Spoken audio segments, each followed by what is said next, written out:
This video covers the year 2005 and explains how Hugo Chavez led a successful campaign against the Free Trade Area of the Americas, the FTAA.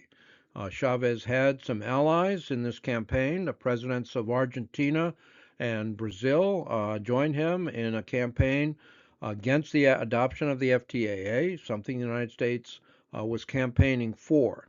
And you see the schematic, showing the Western Hemisphere all united, with the exception of Cuba, in a single free trade area. And this campaign put a stop to that.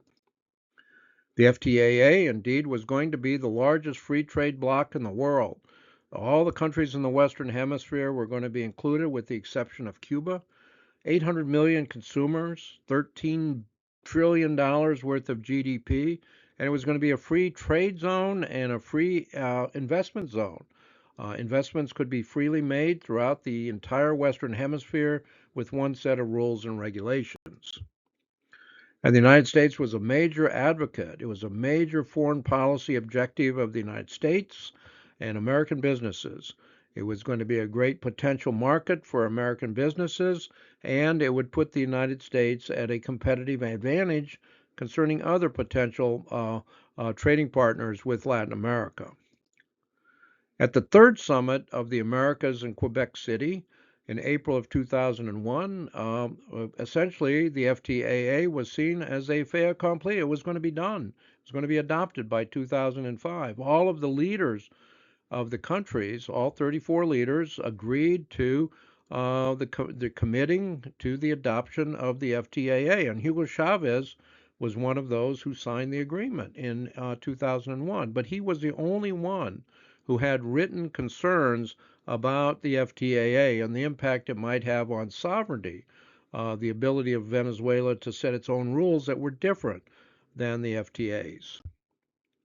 Now, one of the other features of negotiations about the FTAA were anti-globalization protesters. In Quebec City, there were 30,000 anti-globalization protesters who were worried about the impact, a potential impact on small countries who couldn't compete, who wouldn't be able to compete with the United States. And then there were concerns from labor unions in the United States that were concerned that American businesses couldn't compete with some of these countries because of low-cost labor. And then the FTAA was also seen as potentially lowering labor and environmental regulations. There might be countries that wanted to have more protection for labor and in the environment than in the FTAA rules. And basically, the protesters were concerned that their views on social issues and labor issues and environmental issues were just simply not included in any of these discussions. Now, something happened in 2002 that shaped the future direction of the FTAA negotiations, and that was a coup, a very brief coup. It only lasted a couple of days, but the military and some business leaders went in and arrested Chavez and took him away from the presidential palace. They installed a dictator, Pedro Carmona, and he immediately abolished the Constitution and all of the democratic institutions in the country. And the United States recognized him immediately. And so this Hugo Chavez had been democratically elected twice. He'd participated in lots of diplomacy, selling a lot of oil to the United States. And basically, the United States, once he was coup was successful against him, the United States endorsed the coup government immediately.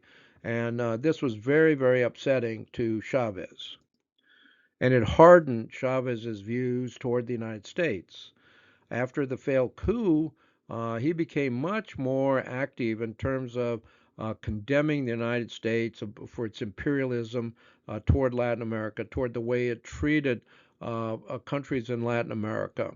And he began to use a more virulent language toward the United States. And basically, he started to associate the FTAA in his mind and in his rhetoric with imperialism. Here was the United States trying to implement this trade agreement on the rest of the Western Hemisphere, and he became very active and concerned about it. Now, I did pick up some fellow people who and leaders who agreed with him. President Lula in Brazil took over in 2003, and he opposed the FTAA because the United States insisted on keeping subsidies for its agricultural products and preventing imports of steel from Brazil. And basically, Lula said, I can't agree to that. That's something I cannot agree to. It's not in the best interests of Brazil. So, an important meeting happened in Miami in 2003. The trade representatives got together, not the leaders of the country, it was the trade representatives. They had a 434-page draft document setting out all the rules and regulations and the procedures for the FTAA. And every single page had brackets on it because one country or another, or a couple countries, objected and had some concerns with the content. Every page. So what started in Quebec City as some concerns illustrated by Chavez turned into, by 2003, problems on all 434 pages. No agreement on what rules would be obligatory, and basically the FTAA's negotiations were suspended. And again, dealing with the anti-globalization protesters, there were 10,000 in Miami. And the federal government paid the Miami Police Department $8 million to provide security for the meeting. It was really, again, a high priority for the U.S. government and a high level of protests. You see a labor organizer, his T-shirt, with his view toward the FTAA. There was a lot of anger directed toward this agreement. Deborah James was one of the protest organizers with Global Exchange, and she recognized Hugo Chavez and Venezuela's role as an ally of the social movements. The social movements had been out there by themselves, and now in President Chavez, they had a leader who was inside those negotiations, who was allied in many ways with the views of the protesters. And you can see what Chavez had to say about the FTAA. His views by November of 2003 had really hardened, and he was seen as an ally of the protesters. And what he did in 2004 was Chavez got together with Fidel Castro, and they signed an agreement that launched a new regional movement for the uh, political and economic integration of Latin America, excluding the United States, excluding Canada.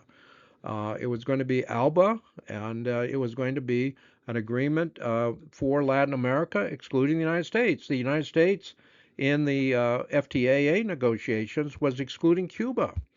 And so Castro and Chavez got together and said, let's have another agreement. We don't need the FTAA. We will organize Latin America without worrying about a domination from the United States. So we come to the ultimate meeting. The ultimate meeting was held in Argentina, November of 2005. And the goal of that summit meeting was to resume the discussions on the FTAA. Again, leaders of all 34 countries are there. Chavez is in that back row, and George Bush is in that first row. They're all there. Chavez got to the meeting a day early, and he actually spoke at a rally of 40,000 protesters. He shared their views, their anger, and he made it clear that he was there to bury the FTAA, and he shared their views about it. George Bush also arrived, and he arrived with 2,000 security agents. You know, there were tens of thousands of protesters there. They were extraordinarily angry, and Chavez jokingly referred to George Bush as Mr. Danger, and he looked forward to meeting him. And they had a meeting inside the discussions about the FTAA, where Hugo Chavez sharply criticized President Bush for U.S. imperialistic actions in the Middle East, in bombing Afghanistan, actions toward Iraq, and imperialist actions toward countries in Latin America over the years. And George Bush left the meeting early. He knew what was coming. They knew that the United States was going to lose on this vote, and he left the meeting early rather than suffer the humiliation. And so what happened was that consensus was not reached, to say the least. There were 29 countries, including the United States, that supported the continuing development of the FTA. 29 countries, but there were five pretty important countries, including Brazil and Argentina and Venezuela, that dissented, saying that the conditions do not exist for a free trade accord that is balanced and fair. What they had been considering up until that point was not balanced and fair, and it wasn't going to be guaranteeing sovereignty for countries. The United States had particular issues that industries they wanted to protect, and it wasn't going to be free of subsidies, and so that again just stopped the agreement. The New York Times summarized it pretty nicely, where leaders closed that summit, failing to relaunch the stalled talks on the FTAA. Thousands of protesters outside and 5 nations inside. And you can see the time recognizing those 5 nations were led by Venezuelan President Hugo Chavez, and they fought that successful battle against reviving the high level talks for the FTAA. And it marked a turning point in the United States' ability to essentially have a leadership role in the hemisphere. It used to be that the United States would have the initiative. There was a U.S. initiative on the FTAA. The Organization of American States headquarters were in Washington, D.C. The United States set a lot of the agenda items for that organization as well. And basically, the failure of the FTAA opened up a space for alternative regional integration projects like the ALBA that excluded the United States. It challenged the global economic order constructed by the United States. And Hugo Chavez had an important role in organizing that kind of movement against the United States, starting, as you can see, in 2005 negotiations. The Venezuela Reader has a blog, and all of the material that's cited for this talk are included in a write-up on the blog, the Venezuela Reader.